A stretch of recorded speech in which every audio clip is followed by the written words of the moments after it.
છેલ્લી બેન્ચ ક્લાસની બહાર નીકળે. એક એવા શબ્દો જે બીજાને તો સજા લાગતી, પણ અમને આ સાંભળીને કેટલો આનંદ થતો ને એ કહી ના શકાય.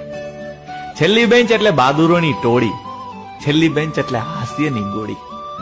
ચાલુ ક્લાસે સિસોટીઓ વાગે એટલે છેલ્લી બેન્ચ, ને ક્લાસરૂમમાં ફટાકડા ફૂટે એટલે છેલ્લી બેન્ચ. જેને બસ આખા ક્લાસને કેમ કરી હસાવવું ને ગણિતના સાહેબનું મગજ કેમ ફેરવી નાખવું એમાં જ રસ હોય, હે એટલે છેલ્લી બેન્ચ. છેલ્લી બેન્ચ એ ખાલી શબ્દ નથી, એક એવી જિંદગી, એક એવો સમય છે જેમાં આપણે એટલું હસ્યા, એટલું જીવ્યા જેટલા આજ સુધી ફરી ક્યારેય નથી હસ્યા. જિંદગીભર આપણો સાથ આપનાર ભાઈબંધો પણ એ છેલ્લી બેન્ચના જ સાથી હોય છે. આજે જ્યારે છેલ્લી બેન્ચ સાંભળીએ એટલે એ દિવસો, એ ભાઈબંધો, એ દોસ્તારો યાદ આવી જાય છે અને ચહેરા ઉપર એક સ્માઇલ આવી જાય છે. છેલ્લી બેન્ચ ક્લાસની બહાર નીકળે. એક એવા શબ્દો જે બીજાને તો સજા લાગતી, પણ અમને આ સાંભળીને કેટલો આનંદ થતો ને એ કહી ના શકાય.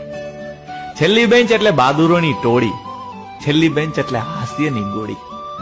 ચાલુ ક્લાસે સિસોટીઓ વાગે એટલે છેલ્લી બેન્ચ, ને ક્લાસરૂમમાં ફટાકડા ફૂટે એટલે છેલ્લી બેન્ચ.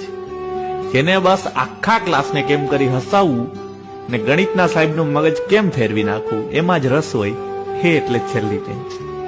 છેલ્લી બેન્ચ એ ખાલી શબ્દ નથી, એક એવી જિંદગી, એક એવો સમય છે જેમાં આપણે એટલું હસ્યા, એટલું જીવ્યા જેટલા આજ સુધી ફરી ક્યારેય નથી હસ્યા. જિંદગીભર આપણો સાથ આપનાર ભાઈબંધો પણ એ છેલ્લી બેન્ચના જ સાથી હોય છે. આજે જ્યારે છેલ્લી બેન્ચ સાંભળીએ એટલે એ દિવસો, એ ભાઈબંધો, એ દોસ્તારો યાદ આવી જાય છે અને ચહેરા ઉપર એક સ્માઇલ આવી જાય છે.